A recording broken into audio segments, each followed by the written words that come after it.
Bonjour à tous, aujourd'hui on va parler de la QPC. Q pour question, P pour prioritaire, C pour constitutionnalité. Ça veut dire que dans cette vidéo, je vais devoir prononcer le mot constitutionnel et tous ses dérivés un nombre incalculable de fois, alors que dans ma vie universitaire, j'ai jamais réussi à le prononcer 2 fois correctement et d'affilée. Contrôle de constitutionnalité, contrôle de constitutionnalité, contrôle de constitutionnalité, contrôle de constitutionnalité, contrôle de constitutionnalité. Il est content. La question prioritaire de constitutionnalité a été instaurée par une révision constitutionnelle de 2008. Alors pour être plus précis, cette QPC a été précisée par une loi organique en 2009 et elle n'est entrée en vigueur que le 1er mars 2010. C'est-à-dire qu'elle a été adoptée en 2008 pour ne finalement entrer en vigueur qu'en 2010.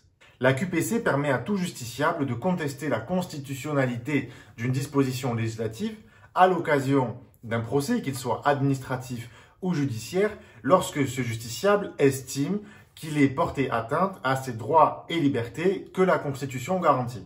L'instauration de la QPC est donc une avancée considérable pour la protection de nos droits et libertés, notamment ceux qui sont garantis par la Constitution, puisqu'il est désormais possible, depuis 2010, de contester a posteriori la constitutionnalité d'une disposition législative et c'est directement le justiciable qui pourra le faire. Il faut toutefois noter que le Conseil constitutionnel avait admis depuis 1985 la possibilité de contester la constitutionnalité d'une loi déjà entrée en vigueur.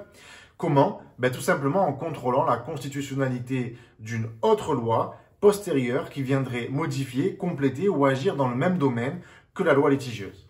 Alors pour faire simple, aujourd'hui il existe 3 contrôles de constitutionnalité. Un contrôle obligatoire, un contrôle a priori et un contrôle a posteriori.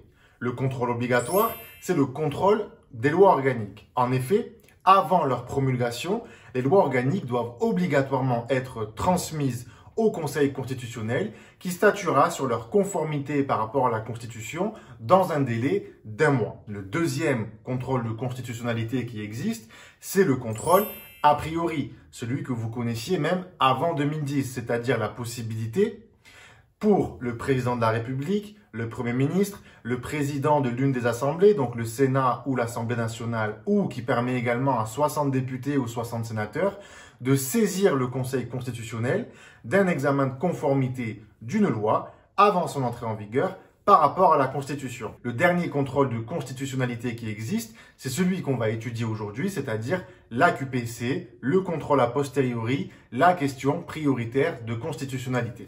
Pour bien comprendre ce qu'est la question prioritaire de constitutionnalité, il va falloir que l'on comprenne à quelles conditions est-ce que je peux saisir le Conseil constitue, c'est-à-dire qui peut le saisir, sur la base de quel texte, pour contrôler quel type de disposition et sur la base de quelle autre disposition. On va donc commencer par étudier les dispositions qui peuvent faire l'objet d'une question prioritaire de constitutionnalité. Alors, première question, quelles sont les dispositions qui peuvent faire l'objet d'une QPC? Eh bien, comme je l'ai dit dans la définition, c'est toutes les dispositions législatives et ça, quelle que soit leur date de promulgation. Alors, la vraie question, c'est qu'est-ce qu'on entend par disposition législative? Eh bien, en fait, cette appellation, disposition législative, va comprendre 4 types de textes.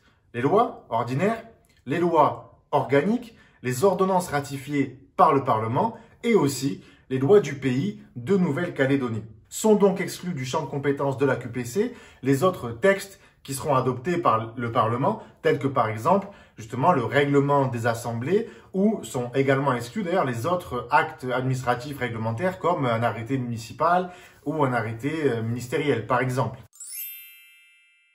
Alors, deuxième question, quels sont les droits et libertés que la Constitution garantit? Eh bien, ce seront tous les droits et toutes les libertés consacrés par les textes vers lesquels renvoie le préambule de notre Constitution actuelle, c'est-à-dire le préambule de la Constitution de 1958. Ces textes, c'est lesquels? C'est la Déclaration des droits de l'homme et du citoyen de 1789. C'est le préambule de la Constitution de 1946. C'est les principes fondamentaux relatifs aux lois de la République. C'est aussi la Charte de l'environnement. Plus concrètement donc, c'est le bloc de constitutionnalité consacré par cette décision que vous connaissez du Conseil constitutionnel, liberté d'association du 16 juillet 1971. Alors, qui peut poser une QPC et comment? Le dépôt d'une QPC est possible par toute partie à une instance en cours devant une juridiction. Et cette question prioritaire de constitutionnalité pourra être posée à tout moment de la procédure, que vous soyez en première instance, en deuxième instance, en cassation, peu importe. Il existe en réalité une seule exception, c'est que vous ne pouvez pas poser de QPC devant une cour d'assises. Il est important de noter que cette question prioritaire de constitutionnalité ne pourra être posée que par écrit qui devra être distinct des autres conclusions, des autres écritures produites devant la juridiction en question. Concernant maintenant les conditions pour que le Conseil constitutionnel puisse être saisi de ma question prioritaire de constitutionnalité. Il faudra pour cela que ma question réponde à 3 critères. Tout d'abord, ma question doit évidemment porter sur une disposition législative qui est applicable au litige dans lequel je suis partie. Deuxième condition, c'est que cette disposition législative contestée ne doit pas avoir déjà été déclarée conforme par le Conseil constitutionnel. Et enfin, dernière condition, au-delà de cette nouveauté, il faut également que cette question prioritaire de constitutionnalité présente un caractère sérieux. À défaut de répondre à l'une de ces conditions, ma QPC ne sera pas transmise au Conseil constitutionnel. Comme vous l'aurez compris, ma QPC doit être transmise au Conseil constitutionnel. Pourquoi? Parce que j'oublie pas que je ne l'ai pas posée directement au Conseil, mais que je l'ai posée à une juridiction. Et comme vous m'avez bien suivi, pour que cette question soit transmise, il faudra que les juridictions vérifient d'abord que ma question répond aux critères que je viens de poser, à savoir l'applicabilité au litige de la disposition législative contestée, le caractère nouveau et le caractère sérieux.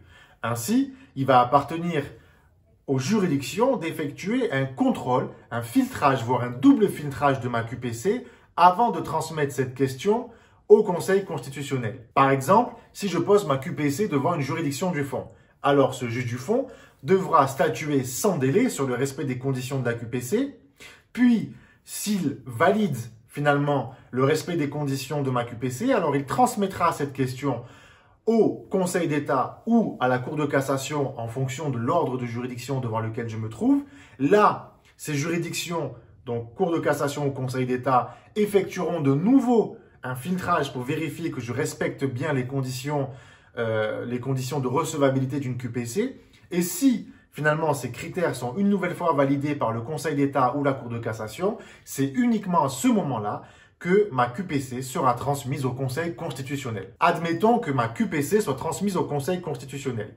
Qu'est-ce qu'il va se passer? Eh bien alors, plusieurs hypothèses. Soit ma disposition législative est déclarée conforme à la Constitution et aux droits et libertés que la Constitution garantit.